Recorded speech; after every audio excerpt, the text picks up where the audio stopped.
বলছেন ভালো কর্মের অভ্যাস করো, গীতার ষষ্ঠ অধ্যায় অভ্যাসযোগ। সেই ধারাবাহিকতায় পদকর্তা অসীম সরকার সে গীতা মেনে জ্ঞানী হয়ে তিনি লিখেছেন, বুঝিয়া সামাল দিয়ে চল। আপনাকে অবশ্যই ভালো কর্মের অভ্যাস করতে হবে।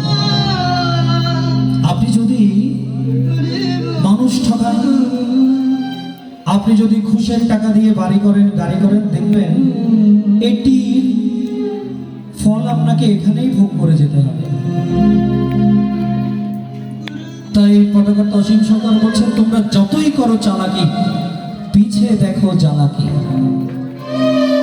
তা চলুন অসীম সরকারের এই গানটাকে আমরা একটু শ্রবণ করি, তারপর আমরা আমাদের খুব প্রিয় শ্রী নাট্টু দেবনাথ দাদার কণ্ঠে বিভিন্ন ভজন এবং গীতার কথা শ্রবণ করব।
পাঠে যুক্ত হওয়ার জন্য অনুরোধ করছি আমার খুবই প্রিয়জন, চট্টগ্রাম তথা বাংলাদেশের জননন্দিত সঙ্গীত শিল্পী এবং গীতা পাঠক, বিশিষ্ট বাউল শিল্পী শ্রী নান্টু দেবনাথ মহোদয়। আমি দাদাকে পাঠে মনোনিবেশ করার